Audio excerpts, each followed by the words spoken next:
नमस्कार दोस्तों। आज हम दुर्ग के बारे में जानेंगे। अभी इस अध्याय के अनुसार हम टोटल 32 दुर्ग के बारे में हम जानकारी देंगे।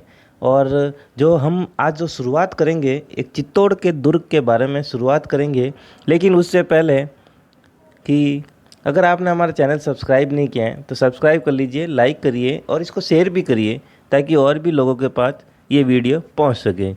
तो हम धीरे धीरे करके सारे दुर्ग के बारे में अपन चर्चा करेंगे। सबसे पहले आज हम बात करेंगे चित्तौड़ के दुर्ग के बारे में।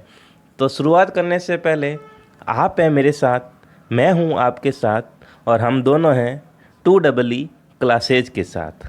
तो शुरू करते हैं चित्तौड़ के दुर्ग के बारे में पूरी जानकारी।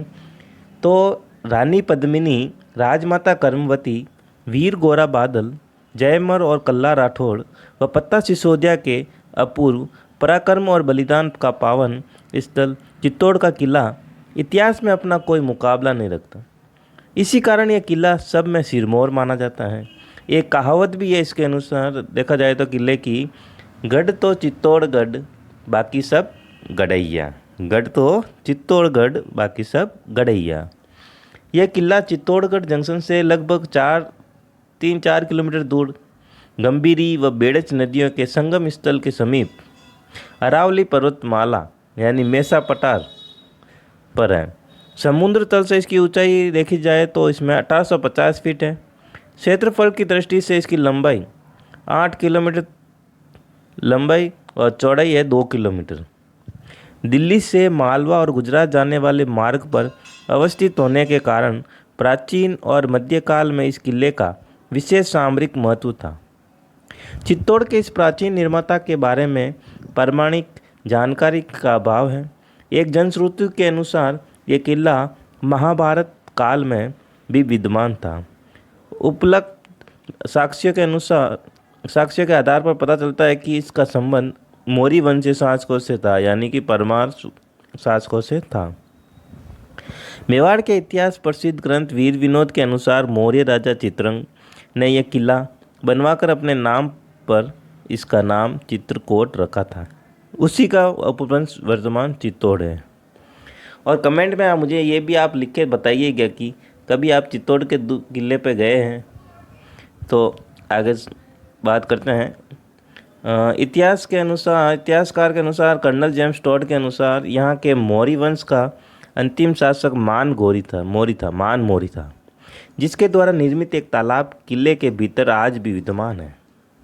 मेवाड़ में गुहिल राजवंश के संस्थापक बप्पा रावल ने इस अंतिम मौर्य शासक को पराजित कर 8वीं शताब्दी ईस्वी के लगभग चित्तौड़ पर अधिकार कर लिया।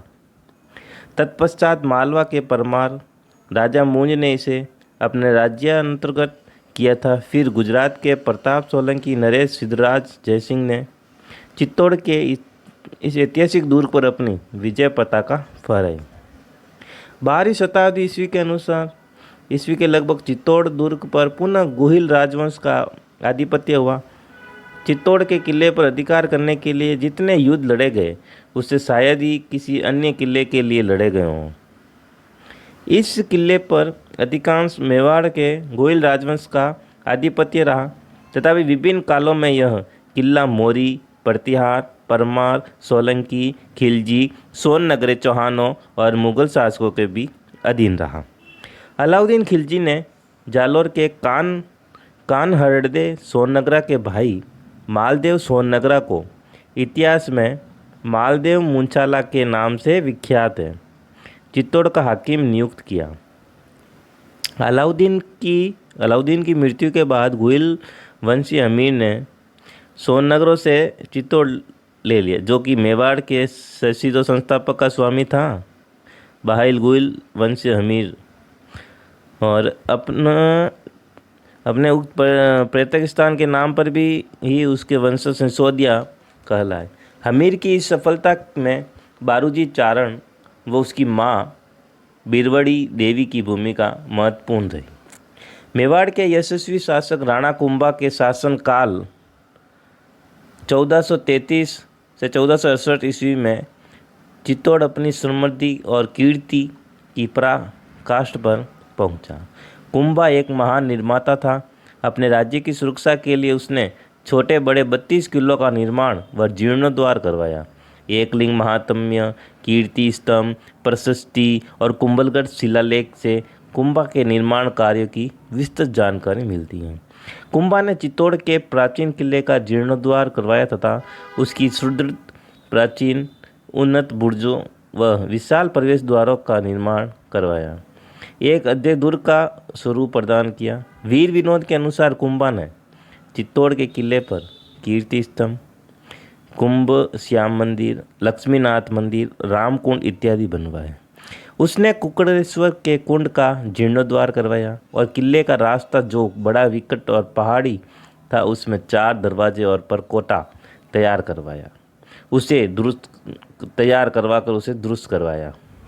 महाराणा कुंभा ने किले के प्रवेश द्वार यानी राम पोल, हनुमान पोल, भैरव पोल, माँ लक्ष्मी पोल, चामुंडा पोल, तारा पोल, राज पोल बनवाए। उसने वहाँ आदिवरा का मंदिर, जल यंत्र अरहट सहित कई तालाब एवं बावड़ियाँ भी बनवाई। तदनंतर राणा सांगा यानी कि राणा सांगा संग्राम सिंह मेवाड़ का पराक्रमी शासक हुआ। उनके राजपूत राजा और सामंत उसके नेतृत्व में 1527 ईस्वी के इतिहास प्रसिद्ध खानवा युद्ध में बाबर के विरुद्ध लड़े। पहले रतन सिंह और फिर विक्रमादित्य मेवाड़ की गद्दी पर बैठे। बहादुर शाह 1534 ईस्वी में एक विशाल सेना के साथ चित्तौड़ पर आ धमका तथा किले को घेर लिया। उसने अपने सेनापति रूमी खां को इस अभियान का नेतृत्व सौंपा तथा किले के फतह होने पर उसे चित्तौड़ का हाकिम बनाने का आश्वासन दिया।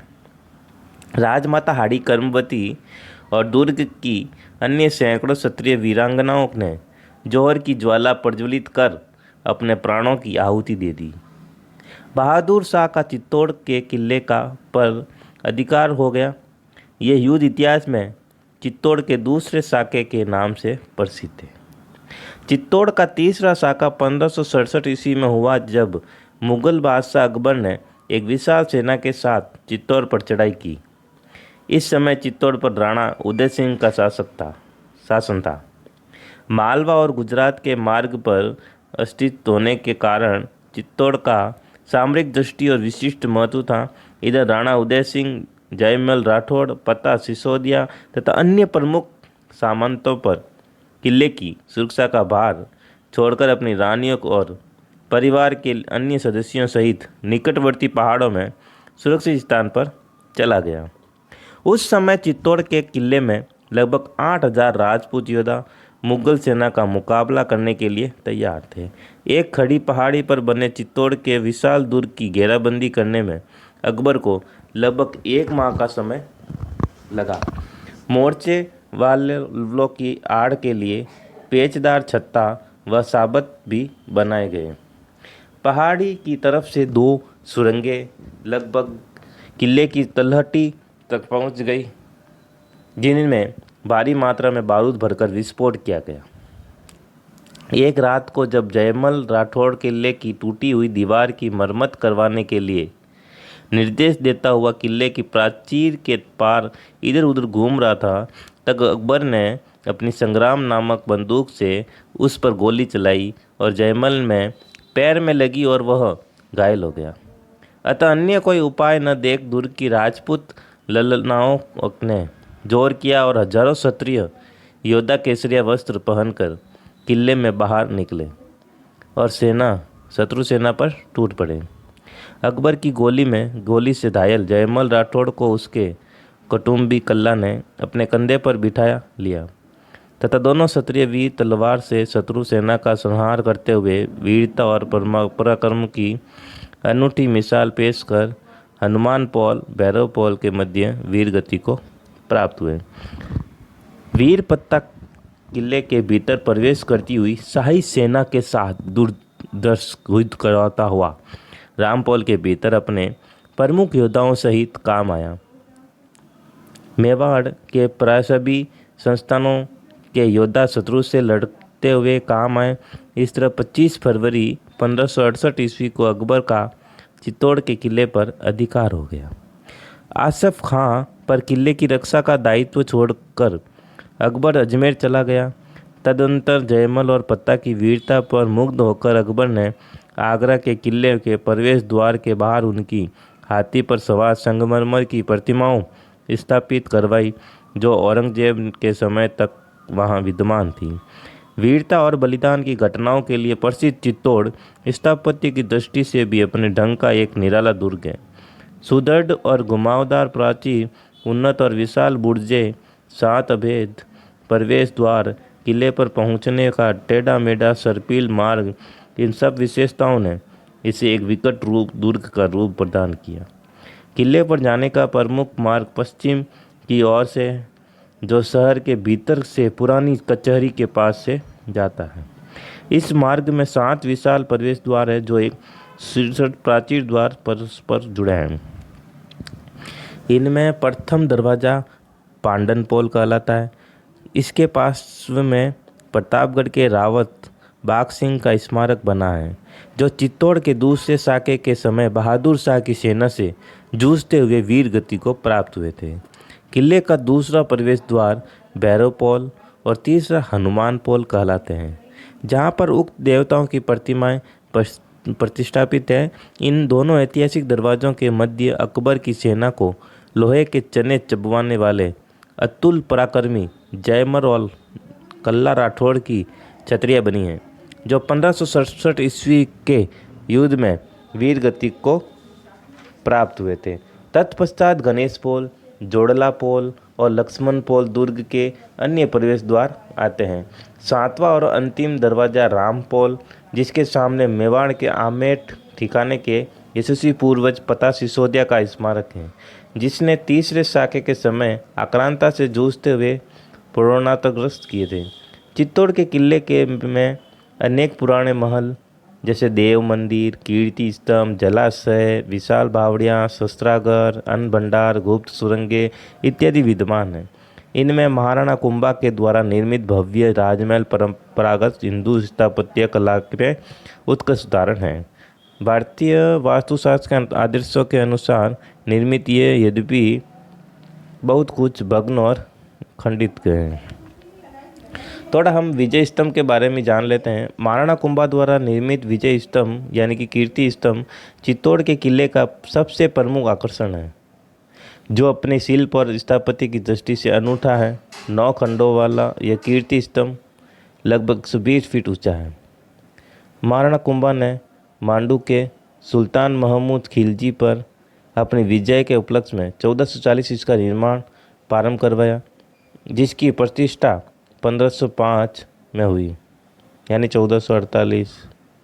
इस स्तंभ की सबसे उल्लेखनीय विशेषता अनेक हिंदू देवी देवताओं जैसे ब्रह्मा, विष्णु, शिव, पार्वती, अर्धनारीश्वर, दीर्घपाल तथा रामायण महाभारत के प्रातों और विष्णु के प्राय सभी अवतारों की अत्यंत सजीव और कलात्मक देव प्रतिमाएं उत्कीर्ण हैं, जिनके कारण इस कीर्ति स्तंभ को पौराणिक हिंदू मूर्तिकला का अनमोल खजाना या विश्व को कहा जाता है। इस दुर्ग का एक और बड़ा आकर्षण रानी पद्मिनी के महल के जो एक शांत और खूबसूरत जलाशय पर स्थित है। यह महल वीरांगनाओं के आत्मसंघर्ष की रोमांचक दास्ता के मुख्य साक्षी है। इन महलों से दक्षिण पूर्व में 2 गुंबजदार भवन है, जो गोरा बादल के महल कहलाते हैं। महासती नामक स्थान पर चित्तौड़ के राज परिवार की अनेक छतरियां व चबूतरे बने हैं। किले के भीतर अन्य प्रमुख भवनों में 9 कोठा मकान या नवलखा भंडार एक लघु दुर्ग के रूप में है, जो बनवीर के ने आंतरिक दुर्ग बनवाने के उद्देश्य से बनवाया था।